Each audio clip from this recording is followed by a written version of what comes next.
મિત્રો, કબજિયાત એક એવો પ્રોબ્લેમ છે જે ઘરે ઘરે માણસોને જોવા મળે છે. તો આજે હું તમને આજના આ વિડીયોમાં કબજિયાતનો રામબાણ ઈલાજ ઘરે બેઠા તમે કેવી રીતના કરી શકો છો તેના વિશે આજે આપણે વાત કરવાના છીએ. હા મિત્રો, આજે હું તમને કહીશ કે કબજિયાત અને ખાસ કરીને મિત્રો હરસ મસાના ખાસ આયુર્વેદિક અને વૈજ્ઞાનિક ઉપચાર તમે જો ઘર બેઠા કરશો તો તમને ફક્ત ને ફક્ત 2 જ દિવસમાં સરસ રિઝલ્ટ મળશે. આજે આપણે એવા વિષય પર વાત કરવા જઈ રહ્યા છીએ જે મિત્રો જોવામાં તો તમને દેખાવમાં સમજવામાં બહુ નાની વાત લાગશે, પરંતુ માણસોના જીવનની અંદર તે પ્રોબ્લેમ ઊભી કરે છે. ઘણા બધા પ્રોબ્લેમ્સ જે ખાલી એક પ્રત્યે જ થાય છે તે મિત્રો છે કબજિયાત અને કબજિયાત. હા મિત્રો, એક એવી પ્રોબ્લેમ છે, એક એવી સમસ્યા જે વિશ્વભરમાં કરોડો લોકોને થઈ ચૂકી છે, પરંતુ ભારતમાં તો લગભગ દરેક ઘરમાંથી કોઈને કોઈ વ્યક્તિને આ તકલીફથી પીડાથી હેરાન થતા આપણે જોઈએ છીએ.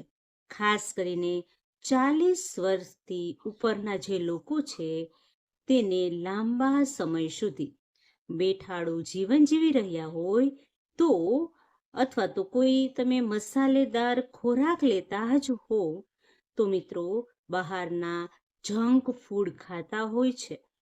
મિત્રો, નાની એવી લાગતી આ પ્રોબ્લેમ, આ એક કબજિયાતની વાત કરું છું, તે પાઇલ્સ એટલે કે હરસ મસા અથવા તો ફિશર અથવા તો મોટી મોટી ગંભીર બીમારી અને રોગનું કારણ બની જાય છે. પાયસ એટલે કે ગુર્દા પાસે નસો ફૂલાઈ જાય છે, ત્યાં લોહી આવવાનું શરૂ થાય છે અથવા તો સોજો ચડી જાય છે. રોજ તમારે જીવનમાં અકળામણ ઊભી કરે છે. આ સમસ્યા ક્યારેક એટલી બધી વધી જાય છે કે વ્યક્તિઓ માટે શૌચાલય જવા માટે પણ ભયાનકમાં ભયાનક અનુભવ તેને થતા હોય છે.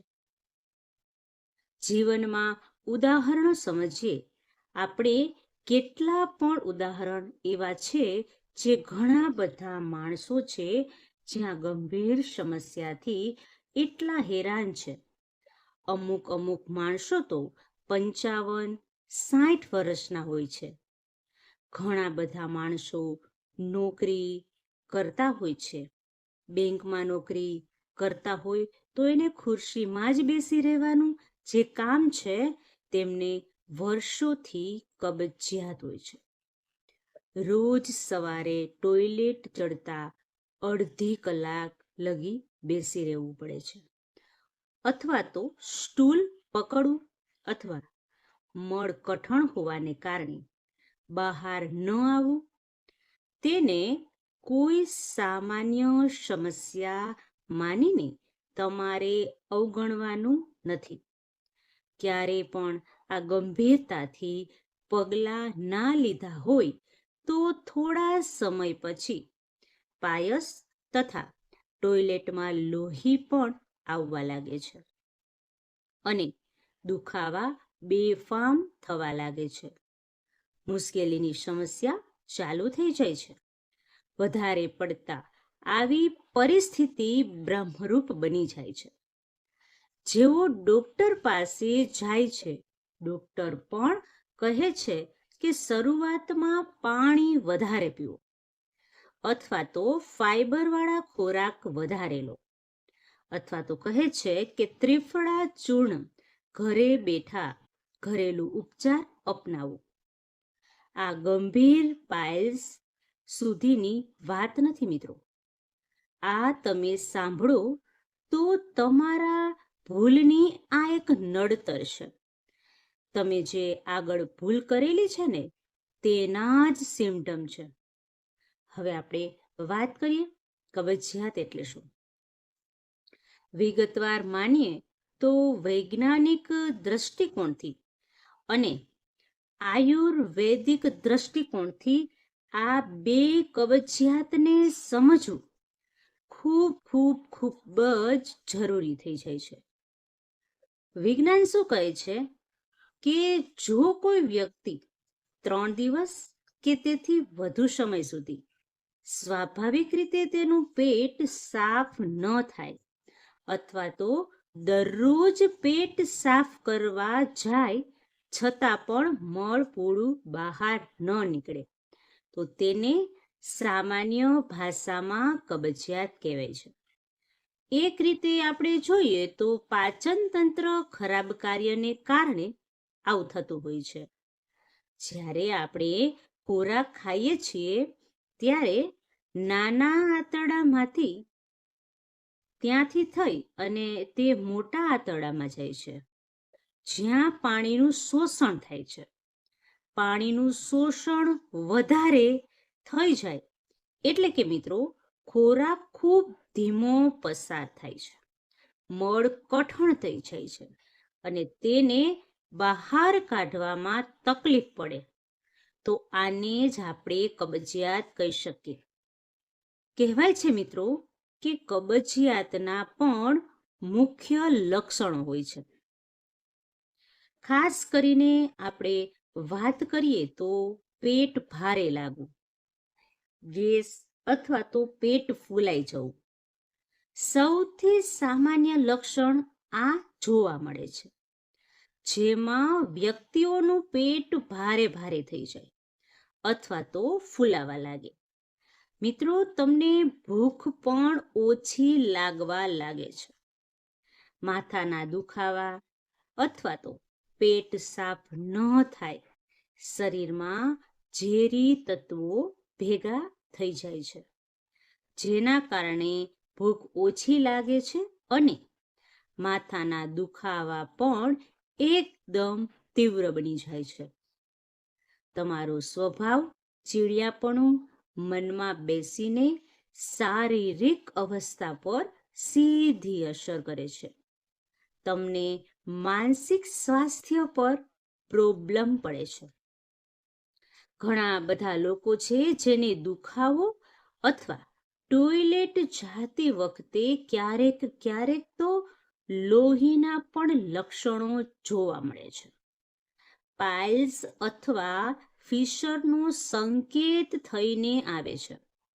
હવે આપણે વાત કરીએ આયુર્વેદિકની દ્રષ્ટિકોણથી કે આયુર્વેદમાં કબજિયાતને મલબંધતા કહેવાય છે.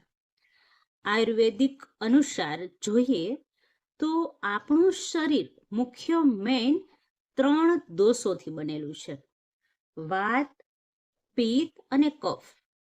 જ્યારે વાત દોષ વધી જાય ત્યારે તે શરીરના વાયુનું સંતુલન પૂરેપૂરું બગાડવાની તાકાત ધરાવે છે, જેના કારણે આંતરડામાં સૂકાપણું થઈ જાય છે. આંતરડા સુકાઈ જાય અને મળ કઠણ બની જાય છે, અંદર અટવાઈ જાય છે. આવી સ્થિતિમાં શરીરમાં ઝેરી તત્વો એટલે કે આમ એકઠા થવા લાગે છે અને પાચન તંત્ર છે એ પૂરતું મર્યાદિત કામ કરવાનું છોડી દેતું હોય છે. લીવર અને તમારી ચામડી, હૃદય અને મગજ સુધી આ પ્રોબ્લેમો છે, જેના કારણે અનેક રોગો થતા હોય છે. બીજી વસ્તુની વાત કરું મિત્રો તો કબજિયાત છે એના મુખ્ય કારણો બીજા કયા કયા છે. કબજિયાત માટે ફક્ત એક જ કારણ જવાબદાર કદી નથી હોતા. મિત્રો ઘણા બધા કારણો એવા હોય છે, ઘણા બધા સંયોજન હોય છે. આ બધી જ જવાબદાર હોય છે.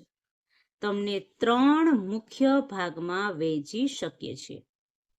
પહેલું, જો તમે બહારનો ખોરાક એટલે કે જંક ફૂડ અથવા તો પ્રોસેસ ફૂડ, ફાસ્ટ ફૂડ, પેકેટવાળા ખોરાક, પીઝા, બર્ગર અથવા તો અન્ય પ્રોડક્ટ્સ ફૂડ ફાઈબરનું પ્રમાણ તેની અંદર બહુ જ ઓછું જોવા મળે છે. તેમાં રોઝરવેટિંગ ખાંડ અને ચરબી તમારી વધારી દે છે, જે પાચન ક્રિયાને પણ ધીમી પાડે છે. શુદ્ધ કાર્બોહાઈડ્રેટ મેંદા, બટેકા, ચોખા અને પાસ્તા જેવા શુદ્ધ કાર્બોહાઈડ્રેટ સરળતાથી મિત્રો તમારા શરીરમાં પહોંચી જાય છે, પરંતુ પાચન તંત્રને સાફ કરવા માટે જરૂરી ફાઈબર પૂરું પાડતા જ નથી.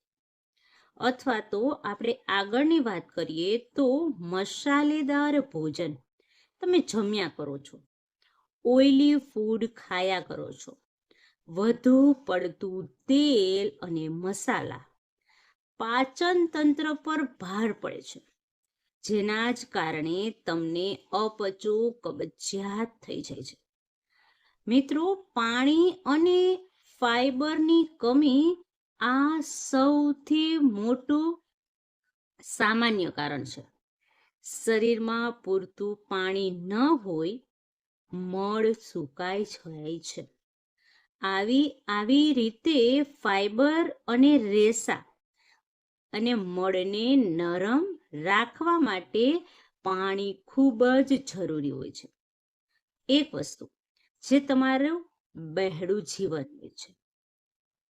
દિવસભર તમે એક જગ્યાએ બેસીને કામ કરો છો, ઓછો શારીરિક શ્રમ કરતા હો અને કસરતનો અભાવ જ હોય.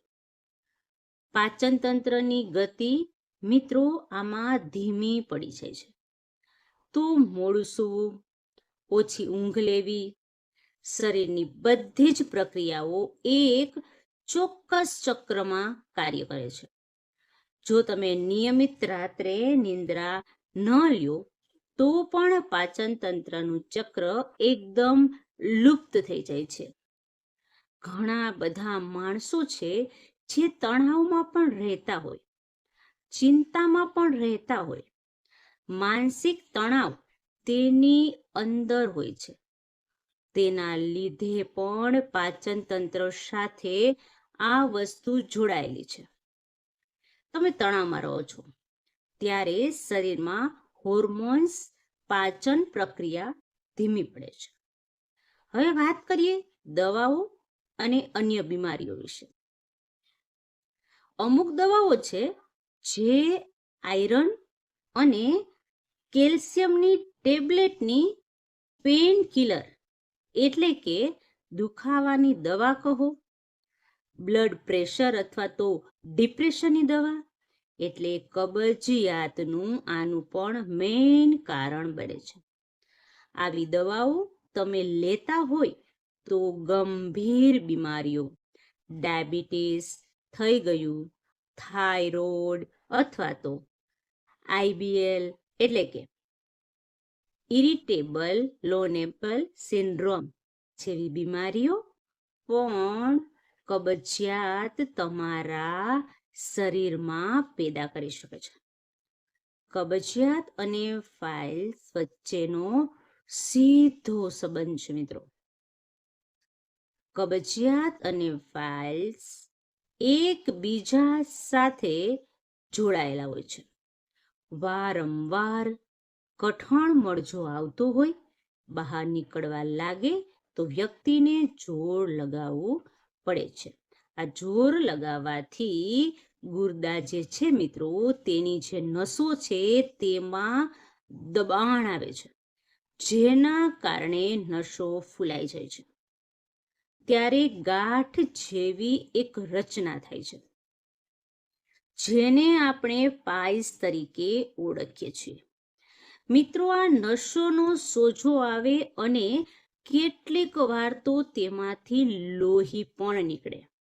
એને જ આપણે પાઇલ્સના મુખ્યત્વે વસ્તુઓ કહીએ છીએ. આ 3 પ્રકારના હોય છે. એક આંતરિક, આ પ્રકારની પાઇલ્સ ગુર્દાની અંદર હોય છે અને બહારથી મિત્રો કદી પણ દેખાતી નથી. શરૂઆતમાં તેનો દુખાવો પણ નથી થતો, પરંતુ મળ પાસ કરતી વખતે લોહી આવી જાય છે.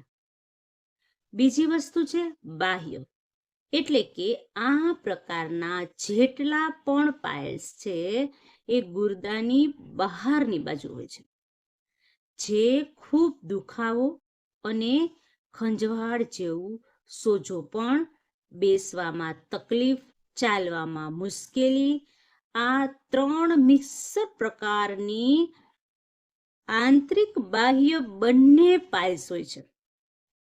આ સૌથી ગંભીર પરિસ્થિતિ ધરાવે છે.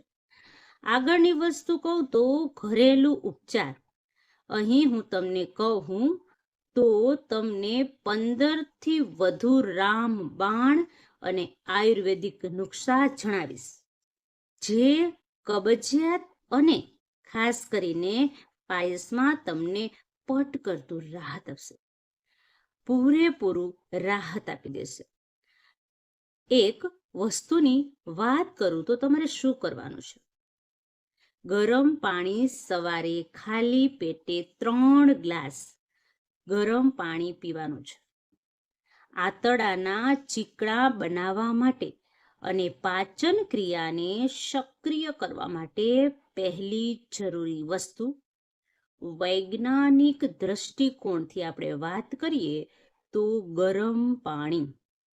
ગરમ પાણી આંતરડાને જેટલી પણ સ્નાયુ છે પહેલા તો આરામ આપશે અને મળને આગળ વધવામાં પણ પૂરેપૂરી મદદ કરે છે.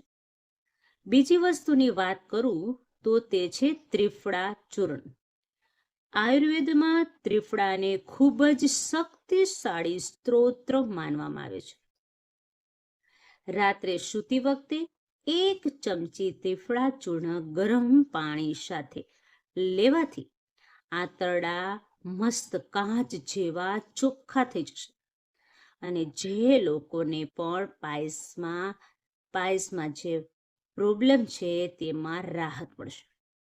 ત્રિફળામાં હરડે, બેડા અને આંબળા જેવા 3 ફળ હોય છે, જે પાચન શક્તિ તમારી સારી અને બુસ્ટ બનાવે છે, શરીરને ડિટોક્સ કરે છે. આગળની વાત કરું તો છે ઈસબગુલ. ઈસબગુલ આ એક કુદરતી ફાઈબર તરીકે પણ કામ કરે છે. ઈસબગુલ નામ તમે સાંભળ્યું જ હશે. ગમે તે જનરલ સ્ટોરમાં એ આરામથી મળી શકે છે. 2 ચમચી ઈસબગુલને ગરમ પાણી અથવા તો દહીં સાથે રાત્રે લેવામાં આવે તો તમારો મળ નરમ બને છે. પાયસવાળા લોકોને આ શ્રેષ્ઠ ઉપચાર થઈને આવે છે, કારણ કે તે મળને સરળતાથી બહાર કાઢવામાં પહેલા તો મદદ કરે છે, જેથી જોર લગાવવું પડતું નથી. આગળનું મિત્ર તમને હું કહું તો અળસીના બીજ. અળસીના બીજમાં ઓમેગા ફેટી એસિડ, ભરપૂર માત્રામાં ફાઈબર હોય છે. તમારે શું કરવાનું છે, રોજ 1 ચમચી અળસીના બીજને પાણીમાં પલાળીને ખાવાનું છે. આનાથી પાચન તંત્ર તમારું સારું, સરસ અને બુસ્ટ થશે. આગળની વાત કરું મિત્રો, આમાંથી ગમે તે ઉપચાર તમે કરી શકો છો, તમને જ ફાયદો મળશે. આગળનું કહું તો છે દ્રાક્ષ અને અંજીર. દ્રાક્ષ અને અંજીરને રાત્રે પાણીમાં 4 થી 5 સૂકી દ્રાક્ષ અને 2 અંજીર તમારે પલાળી દેવાના છે. સવારે તેને ખાવાના છે. તેનાથી આંતરડાને સક્રિયતા વધી જાય છે અને આ બંને કુદરતી લેક્સેટિવ છે, તમને એનાથી ફાયદો થશે. મિત્રો, આમાંથી ગમે તે કરી શકો છો. આગળની વાત કરું તો છે સફરજન અને પપૈયું. પપૈયામાં પેપ્રિન નામનો એન્ઝાઇમ હોય છે, જે પાચનને મદદ કરે છે. સવારના નાસ્તામાં પપૈયા ખાવાથી પેટ પરફેક્ટલી સાફ રહે છે. સફરજનમાં પણ મિત્રો સારામાં સારું ફાઈબર હોય છે, જે પાચન ક્રિયાને સારી અને બુસ્ટ બનાવે છે. જો તમે ના કરી શકો તો છાશની વાત કરું છું. લંચ પછી હિંગ અને જીરું નાખી અને છાશ પીવાથી પાચન ક્રિયા ઝડપથી થાય છે. પાયસમાં થતી બળતરામાંથી બહુ જ મસ્ત રાહત અને ઠંડક મળશે. આગળ હું તમને કહું તો દહીં એક ઉત્તમ પ્રોબાયોટિક્સ છે, એટલે કે પ્રોબાયોટિક્સ છે. આની વાત કરું એટલી ઓછી, કારણ કે જેટલા પણ આંતરડા થઈ ગયા તેને સારા બેક્ટેરિયા સંતુલિત જાળવવાનું કામ નહીં કરે, જેનાથી કબજિયાત જીવનમાં કદી પણ નથી થતું. મિત્રો પછી છે નારિયેળ પાણી, પણ તમને ફાયદો કરે છે. નારિયેળ પાણીમાં પાઇલ્સના સોજા માટે નારિયેળ પાણી છે એ કુદરતી શીતળ દવા થઈને આવે છે, જે શરીરમાં પાણીને સંતુલન જાળવી રાખે છે, પિત્ત દોષને શાંત કરે છે. આગળની વાત કરું તો કે આદુ અને જીરું, હિંગ, આ ત્રણેય વસ્તુ છે મિત્રો પાચન અગ્નિને તેજ બનાવે છે. ગેસ, ફૂલાવો અથવા તો તમને પેટ ફૂલાઈ જવું તો તે પણ દૂર કરશે. અને જેમ બને તેમ લીલી શાકભાજીવાળા ખોરાક ખાવાના છે. મેથી, સરગવો, દૂધી, પાલક, કોબી, આ શાકભાજી ભરપૂર માત્રામાં ફાઈબર અને તેની અંદર પાણી પણ હોય છે, જે કબજિયાતને દૂર કરવામાં પ્રથમ છે. જો તે પણ ના થઈ શકે તો તલનું તેલ, તે પણ ખૂબ જ સારું છે કબજિયાત માટે. તલનું તેલ ખૂબ જ ફાયદો આપશે, ફાયદાકારક છે. સવારે 1 ચમચી તલનું તેલ લેવાનું છે. આંતરડાને ચીકણા બનાવવાના છે. પાયસમાં બાહ્ય રૂપે તલનું તેલ લગાવવાથી દુખાવો એકદમ ઘટી જાય છે. સોજાઓમાં પણ રાહત મળે છે. એલોવેરાનું જેલ પણ તમને કામ આવશે. એલોવેરા જેલ પાચન માટે પણ ખૂબ સારું છે. પાઇલ્સના સોજામાં બાહ્ય રીતે લગાવવાથી દુખાવામાં પણ રાહત મળે છે. જો તમે કાળી કિસમિસ રાત્રે 10 થી 15 કાળી કિસમિસ છે એને પાણીમાં પલાળીને સવારે તેને ખાશો તો પણ કબજિયાત પટ કરતું દૂર થઈ જશે. અને મિત્રો કુદરતી મીઠાશ અને ફાઈબરનો સ્ત્રોત પણ તેની અંદર સારો છે. ઘરમાં તમે જોતા હશો દેશી ઘી, રોજ 1 ચમચી દેશી ઘી ગરમ પાણી સાથે લેવાથી આંતરડામાં લ્યુબ્રિકેશન વધે છે, જેનાથી મળતા બહાર નીકળી જાય છે. પાઇલ્સ માટે ખાસ કરીને વાત કરું તો ડાયટ ચાર્ટ અને જીવનશૈલી, પાઇલ્સમાં શું કરવું, જરૂરી શું ન કરવું, એ પણ આપણે વાત કરીશું. ધ્યાનથી સમજજો. તમારે શું કરવાનું છે? 1 પાણી વધારે પીવાનું છે.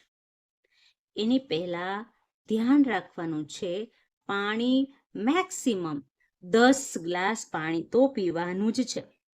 બીજું તો કે ફાઈબરવાળો ખોરાક અને સલાડના ફળો, લીલા શાકભાજી ભરપૂર માત્રામાં ખાવાના છે. આગળની વાત કરું તો કે રોજ ચાલુ, દિવસમાં 30 મિનિટ તો ચાલવું જ. પાચન તંત્રને સક્રિય અને મજબૂત બનાવે છે. યોગ કરવાથી પણ, એટલે યોગ એટલે ખાસ કરીને પવન મુક્તાસન, મલાસન, ગુંજાસન, આ જે યોગ છે એટલે કે કપાલભાતિ જેવા યોગાસન પાચન શક્તિ સુધારી દે છે. તો તમારે હંમેશા યોગ પણ કરવા જરૂરી છે. પાઇલ્સને જગ્યા સ્વસ્થ સારી રાખવાની ખૂબ જ જરૂરી છે. પાઇલ્સ શું ન કરવું જોઈએ એના વિશેની વાત કરીએ. મિત્રો, પાઇલ્સ હોય તો તમારે તીખા તેલવાળા ભોજન, મસાલેદાર ભોજન આ નથી ખાવાનું, કારણ કે આ બધા ખોરાક આંતરડામાં ભારે પડે છે. અને પ્રોસેસ ફૂડ, પેકેટવાળા ફૂડ, મેંદાથી બનેલી વસ્તુઓ તમારે ટાળવાની છે.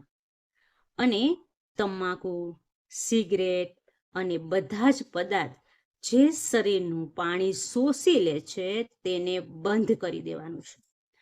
આ મેઇન કબજિયાતનું કારણ થઈને આવે છે. લાંબા સમય સુધી બેસવાની એક જગ્યાએથી લાંબા સમય સુધી બેસવાથી પણ ગુર્દાની નસો પર દબાણ પડે છે. મિત્રો, તમારે આ બધી જ વસ્તુ છે એ ધ્યાનમાં રાખવાની છે.